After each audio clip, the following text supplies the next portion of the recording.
नमस्कार मित्रों, एक बार फिर स्वागत है। अच्छे लोगों की मृत्यु जल्दी क्यों हो जाती है?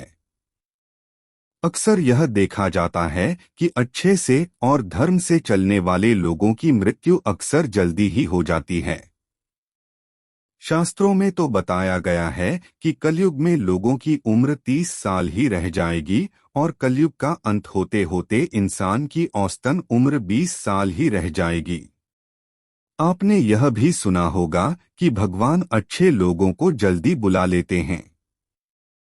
मित्रों, धर्म कोई सा भी क्यों ना हो, हर किसी में यही बताया गया है कि जिसने इस धरती पर जन्म लिया है उसकी मृत्यु निश्चित है। और अगर बात सनातन धर्म की करें तो इसकी एक मान्यता के अनुसार बच्चे के जन्म की छठी रात ही ब्रह्मा जी उसकी किस्मत लिख देते हैं, जिसमें उसके आने वाले कल जैसे विवाह, पढ़ाई, नौकरी, यहाँ तक कि मृत्यु की तारीख तक शामिल होती है।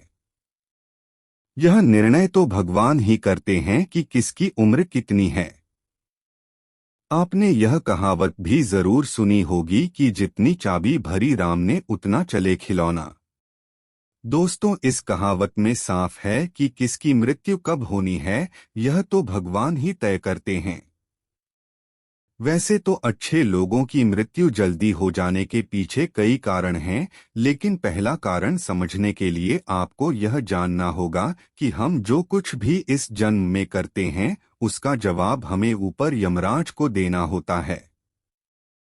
अगर उसके पाप का पलड़ा भारी होता है तो उसे नरक में यातनाएं काटनी पड़ती हैं, और अगर पुण्य का पलड़ा भारी हो तो उसे स्वर्ग का सुख मिलता है। और यही चक्र कई युगों तक चलता रहता है, जब तक उसे मोक्ष की प्राप्ति नहीं हो जाती।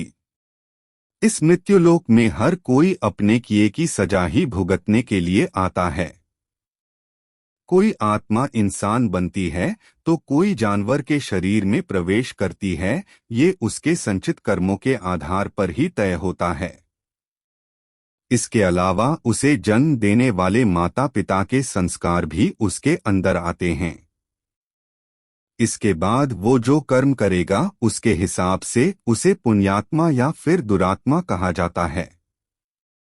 अब यही पुण्य आपकी मृत्यु की तारीख को भी बदल देते हैं। जिस तरह से एक जज जेल में रहने वाले कैदी के व्यवहार को देख उसकी सजा कम कर देता है, ठीक उसी तरह भगवान भी देखते हैं कि इंसान मृत्युलोक में जाने के बाद अच्छे कर्म कर रहा है और उसे अपने किए की सजा मिल चुकी है। और जब उन्हें लगता है कि अब उसे मृत्युलोक में नहीं रहना चाहिए तब वो उसे बुला लेते हैं। भगवान के दंड विधान के अनुसार हर व्यक्ति को केवल उतना ही दंडित किया जाना चाहिए जितना उसके पाप किया है। अब क्योंकि अच्छे लोगों के पाप कर्म बुरे लोगों के पाप कर्मों की तुलना में अधिक होते हैं, इसलिए अच्छे लोग अपने पापों का फल जल्दी ही भुगत लेते हैं। हिंदू धर्म में मान्यता है कि भगवान हर अच्छे आदमी को किसी न किसी उद्देश्य के साथ ही इसे मृत्युलोक में भेजते हैं, और भगवान का अपना अवतार उन्हीं उद्देश्यों में शामिल है। इसीलिए जब वो उद्देश्य जल्दी पूरे हो जाते हैं तब भगवान उन्हें वापस बुला लेते हैं। अर्थात अच्छे लोगों की मृत्यु उनके अच्छे कर्मों पर ही निर्भर करती है। इसके अलावा आपको ये भी बता दूं कि जो लोग ये कहते हैं कि मरने के बाद इंसान खाली हाथ जाता है, उन्हें यह जान लेना चाहिए कि 3 चीजें ऐसी हैं जो मरने के बाद भी उसके साथ जाती हैं। एक है संचित कर्म, दूसरा है स्मृति और तीसरी है जागृति। इसीलिए आप अब किसी से ये मत कहना कि आप खाली हाथ आए थे और खाली हाथ जाएंगे। क्या आपने कभी एकांत में यह सोचा है कि आपको यह मानव जीवन क्यों मिला है? तो दोस्तों, महाभारत में युधिष्ठिर महाराज के एक प्रश्न के उत्तर में भीष्म पितामह ने कहा था कि मनुष्य से बढ़कर कोई भी जीव नहीं है। आपको यह जानकर आश्चर्य होगा कि 84 लाख योनियों के बाद हमें मनुष्य जीवन मिलता है, और संसार के सभी प्राणियों में मनुष्य ही सबसे श्रेष्ठ है। इसकी वजह है मनुष्य में सत्य एवं असत्य का विवेक कराने वाली हमारी बुद्धि का होना। लेकिन इस धरती पर हम दुनियादारी के चक्र में कुछ इस तरह फंस जाते हैं कि हमारी बुद्धि सीमित दायरे में ही सिमटकर रह जाती है। हम सांसारिक सुखों को ही सब कुछ मानकर उसमें लिप्त रहने में ही अपना सौभाग्य और अपने जीवन की सफलता समझते हैं। यही गलती हम कर जाते हैं, क्योंकि इसके बावजूद कोई भी व्यक्ति यह दावा नहीं करता कि वह पूरी तरह से सुखी है। सच्चाई यह है कि हमें सामान्य मानव जीवन के उद्देश्य की पूर्ति के लिए निरंतर प्रयास करते रहना चाहिए। यह सच है कि अपने और अपने परिवार का भरण पोषण की जिम्मेदारी हमारी है और हमें इसे हर हाल में निभाना चाहिए।